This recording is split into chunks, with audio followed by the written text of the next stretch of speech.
Je me dirige maintenant vers un autre personnage qui fut important,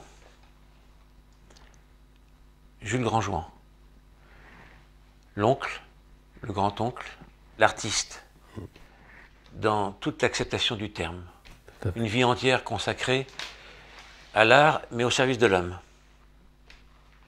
Donc quelle fut ta rencontre avec ce grand Nantais? Ma rencontre est amusante parce que, en fait, mon père ne voulait pas qu'on le voie parce qu'il le trouvait dangereux. Mon père était assez à droite, hein, il avait acquis une belle fortune, et donc il se méfiait des idées un peu plus que gauchisantes de Jules. Donc il avait peur que moi je sois contaminé à son contact en quelque sorte. Alors que, attention, mon père jeune allait dans toutes les manifestations communistes, etc. avec Jules, et mon père était extrême gauche en jeune, parce qu'il était avec Jules et qu'il était partout avec Jules. Mais en vieillissant, il avait viré sa cutie à droite. Donc moi, il m'interdisait d'aller le voir, et c'est ma mère qui, un beau jour,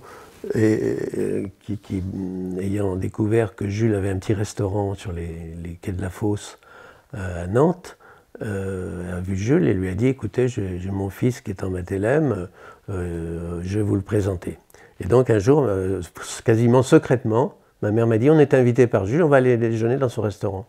On est allé dans son petit restaurant, alors couvert en argent, les assiettes chinoises de la grand-mère, etc. Enfin, c'était un restaurant pour prolétaires, mais en fait avec toute la jardinière des riches. L'une des premières questions que m'a posée Jules quand je l'ai vu, d'abord je me suis dit c'est une force de la nature ce gars-là, parce que ça se voyait à sa façon de parler.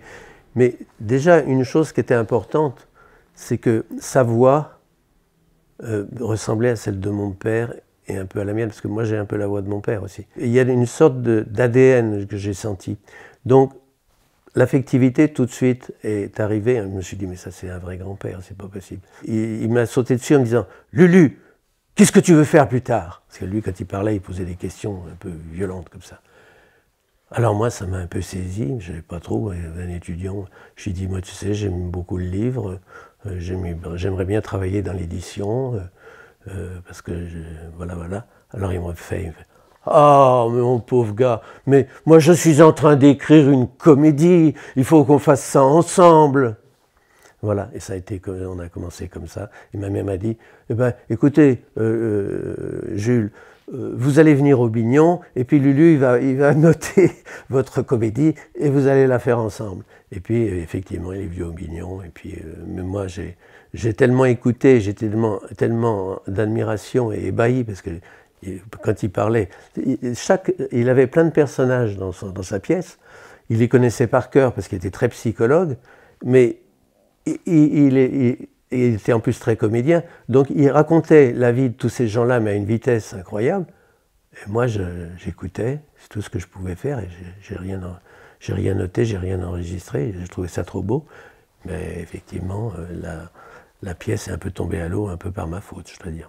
Cet homme-là fut important très pour la découverte de la culture et du sens de la culture par rapport à l'homme. Alors, Jules Grandjouan, c'est l'assiette au beurre, capitale. Oui, c'est sûr, parce que c'est là qu'il a voulu donner un vrai coup de poing à une société. Il faut penser que la corruption, etc., était peut-être encore plus importante à cette époque, au début du siècle. Mais alors, lui, ça le bouleversait, ça l'hérissait, parce qu'il se disait, tous ces corrompus du pouvoir sont en train de s'en mettre plein dans les poches, et puis c'est aux dépens du peuple. C'est le peuple qui trinque, parce que lui, il est dans une forme de misère souvent. À l'époque, en plus, on faisait travailler les enfants dans les mines à 12 ans, 13 ans. Au début du siècle, début du XXe siècle. Au début du XXe siècle. Donc, Jules était vraiment fou de rage de voir ça. Et donc, pour lui, ça a été une façon de donner des coups de poing à travers une revue qui n'a été censurée qu'une fois par le dessin de Jean Weber, l'impudique Albion. Tous ces dessins sont passés et il y avait une violence quelquefois incroyable. Incroyable. J'en ai parlé quelquefois, je lui disais « Jules, l'assiette au beurre, qu'est-ce que t'en penses ?» Et il me répondait « J'ai à peu près dit tout ce qu'on peut dire sur cette saloperie de démocratie de l'époque. » L'assiette au beurre, Jules en a vécu avant la guerre de 14-18. Et il y a, dans sa vie d'homme, il est obligé de s'exiler pour une affiche, pour une couverture. Et Paul Langevin l'avait aidé à revenir dans la légalité. Tout à fait, c'est-à-dire que le pauvre Jules, il avait attaqué, c'était dans un numéro du Rire où il montrait un soldat qui donnait des coups de pied à un canon. Donc pour montrer qu'il détestait l'armée et que c'était les militaires qui devaient détester l'armée. Parce que c'était c'est de la boucherie, je dirais, derrière. Hein. Il était pacifiste, et ce pacifisme, quand on prépare une guerre de revanche contre l'Allemagne, parce que dans ces années-là, il faut savoir que déjà, tout était en cours pour les scandales Dreyfus et tout ça, c'était préparé pour pouvoir bien attaquer les Allemands. Évidemment, il a écopé 5 ans de prison, et donc il était obligé de s'exiler, et il est allé chez la sœur d'Isadora Duncan, à Darmstadt. Et la sœur d'Isadora Duncan avait une école de danse.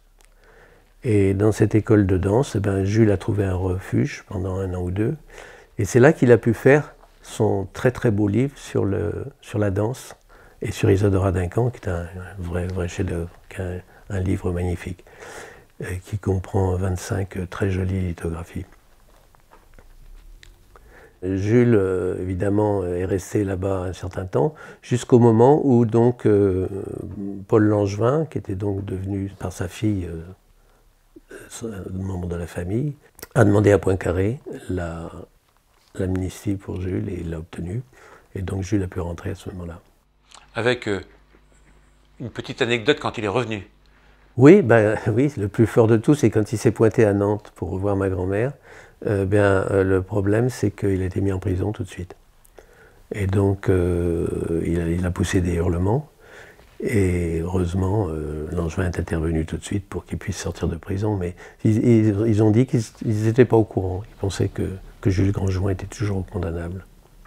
Jules Grandjoin faisait partie de ces artistes engagés. Il faut avoir une âme forte. Ouais, courageuse, oui. Très, très courageux. Très courageux parce qu'il en a vraiment subi des attaques incroyables. Il a mis tout son cœur pour essayer d'aider les gens. Il offrait beaucoup au syndicat, tous ces trucs étaient gratuits. Il a fait beaucoup de cadeaux et souvent, justement, ça ne rapportait pas beaucoup d'argent pour la famille. Mais ça, c'était sa générosité naturelle. Et donc, c'était comme ça, c'était son caractère. Et ce qui est formidable, c'est qu'il est resté jusqu'au bout. Moi, je l'ai connu donc, dans ces dernières années. Très incisif, toujours, avec la même rage. Et un jour, il m'a écrit une lettre en disant, c'était presque une sorte de testament, en terminant par, quand même, liberté, égalité, fraternité, sont trois choses molles, il faut y mettre quelque chose dedans. Aidez-moi, allez-y les enfants. Donc il y croyait toujours.